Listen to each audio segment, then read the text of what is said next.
அப்படியா? ஆமா. என்ன அவசரம் அதுக்குள்ள? இல்ல திருமணம் செஞ்சமா பரவாயில்ல, அவனு காலத்துக்கு வயசு வந்துட்டான். அப்புறம் ஊர்லயும் அவன் அரைக்குறைய சொல்றான், செய்கிட்டு போடுறான்னு.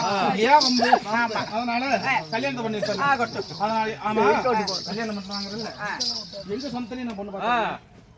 பாப்பு உன் சொந்தத்துல என் சொந்தத்துல அத்தனை பொண்ணுங்க லட்டு லட்டா இருக்குது. அதனால என் சொந்த பந்தம் உன் சொந்த பந்தம் வரவே கூடாது. வேலை என் சொந்த பந்தம் கையில வெண்ணெய் வச்சுட்டு எதுக்கு நெய் கலையணும், மூப்பங்களை போய் தான் பிடிக்கணும். சரி, இனத்திலேயே உன்னுடைய சொந்தத்திலேயே ஒரு பொண்ணு பாரு. ஆனா ஒண்ணு, என் சொந்தக்காரர் அழைக்கிறமோ அழைக்கலையோ, உனக்கு பிடிக்கலாம் கூட விட்டு நீங்க கூப்பிட வேணாம்னு சொல்றேன். நம்ம சேலத்துக்காரர் இருக்கிறாரு பாத்தியா, இவரெல்லாம் கூப்பிட கூட கூப்பிட இருந்துக்கிறேன். உன் சொந்த பந்தத்தை முக்கியமா நீ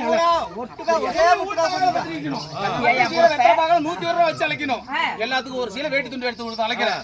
எப்படி அழைச்சு ஊர் மிக்க உலக மிக்க மகனுக்கு திருமணம் செய்யணும் சொந்தத்துல. அப்படியா? ஆமா, எங்க அண்ணன் பொண்ணு ஒருத்தி இருக்கிறா. அப்படியா? அதனால எங்க அண்ணன் பொண்ணுக்கும் நம்ம பையனுக்கும் கல்யாணம் பண்ணி வச்சா 1000 பேர் நாளால 1000 பேருக்கு நான் பந்தல் போட போறேன். அந்த பந்தல் கடியில எல்லாமே வந்து அச்சத போடணும், மாங்கல்யத்தை கட்டணும். ஏ பொட்டிக்கார, நீ முதல்ல வரணும். ஆமா, என் தலைமையில தான் நடக்கணும். ஓ தலைமையில நடந்தா பாரு நடக்கும். 9 மணி என்ன 9 மணி? சாரி, அதுக்குன்னு விட்டுட்டு போயிடலாமா? ரெண்டு பேரும் வாங்கப்பா, கூட சொல்லுங்க. நாம சொந்தக்காரங்களும் வாங்க, சொந்த பந்தம்லாம் வாங்க, ஒரு 5 பேர் வாங்க வாங்க வாங்க வாங்க வாங்க நேரமா போலாம். இதுதாங்க எங்க பையன், நான் மாப்பிள்ளை முகரையை பார்த்துக்காங்க. இதுக்கு தகுந்த ஒரு பொண்ணு தான் சொல்லுங்க.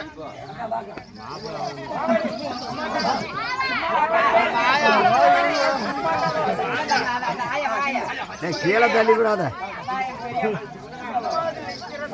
என்னாடி 1000 பேர் வருவாங்க, 2 பேர் தான் வந்துறாங்க. இவங்க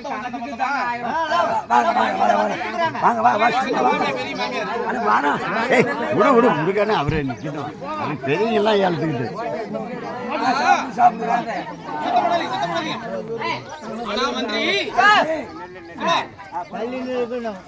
இவங்களுடைய அப்ப மூட்டி பெருமை தலைத்தவங்க தானே. என்னுடைய தங்கையை வந்து இவ வந்து பண்ணாத குடும்பம் பண்ணி தற்கொலைக்கு தூண்டிட்டா.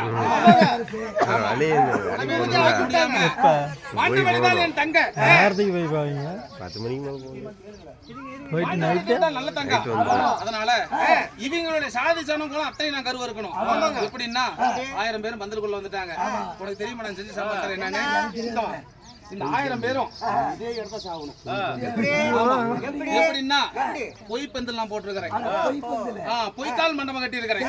எப்படி இப்ப இத்தனை தூண்ல ஒரு தூணை அப்படி தட்டினா கூட 1000 பேர்த்தையும் போட்டு அழுத்தி. அப்படியா? கூடக்கூடாது.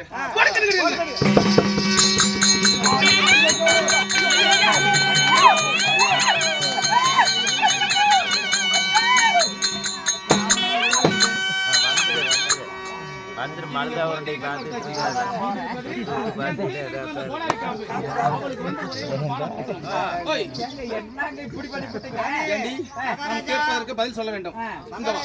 நீ ஒரு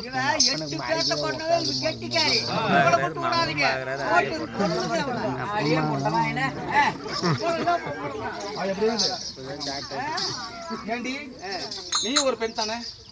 ஏன் எப்படி தெரியுது? ஒரு தாய் வயித்துல பிறந்தவ தானே? எப்படி எப்படி உனக்கு ஒரு மனது இருக்குதுல்ல? ஆமா. உனக்கு மனதா கல்லா? மனசுதான் இருக்குது. அப்படியா? என்னாட்ட மனசு யாருக்கா வருமா? ஆமா தெரியும். உன்னை தெரியும் தங்க வந்தால நீ பாதுகாத்தாயா? ஆமா. நீ பணிவரைகள் செய்தாயா? வயதான ஒரு வேளை நீ சோறு போட்டாயா? ஏண்டி சண்டாளி, ஒப்பமுட்ல கொண்டது ஒப்பன கோயில ஓத்து சம்பாதிச்சுட்ட. என் தங்கச்சிக்கு ஆகி போறது, பிள்ளைகளை ஆகி போறது புடுங்கிற வேலையா?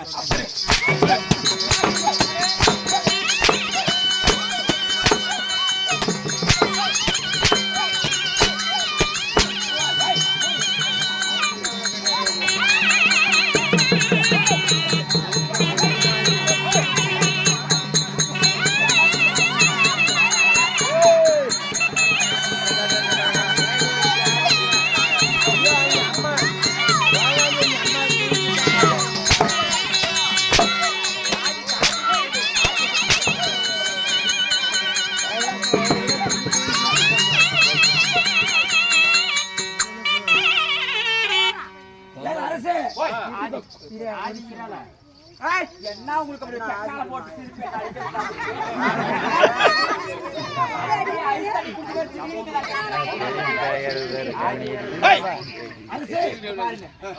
நான் பண்ணதுல என்ன தப்பு இல்ல? அவளுக்கு எத்தனை சீர்வரிசை வண்டியா கொடுத்தீங்கல்ல, வந்தா ஒரு நேரம் தவறிவிட்டது, நேரம் சரியில்லை, அதனால அத்தனை மிளந்து ஒருவேளை சாப்பாட்டுக்காக தானே வந்தா. நம்ம அரண்மனையில் இருக்கிற நாய்களுக்கு எவ்வளவு சாதம் அனுதினமும் வீணா போகுது. எப்படி அத கொஞ்சமாவது போட்டிருந்தா அந்த 7 குழந்தைங்க பசியாரி சந்தோஷமாக வந்த வழியை பார்த்து போயிருக்கு. கொரோனா மருந்து தான் கொடுப்பேன் நானு.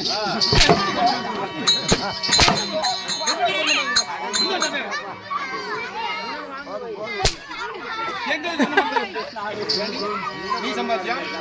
ஊர் வேலை போய் சம்பாதிச்சியா?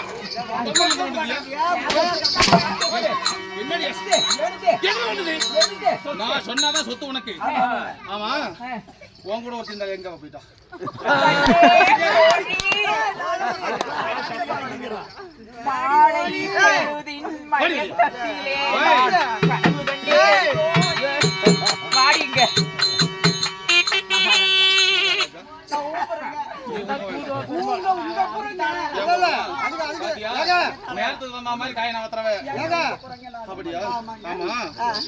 என்னுடைய மனைவி அம்மா இல்லாதப்போ உங்களுக்கு அம்மா எப்படி இருப்பாங்க அது போல நான் இருக்கேன்.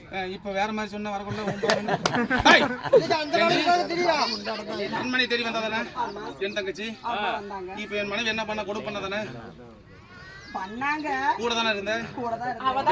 பண்ண வேணான்னு ஒரு வார்த்தை நீ சொல்லாமல தெரியும்.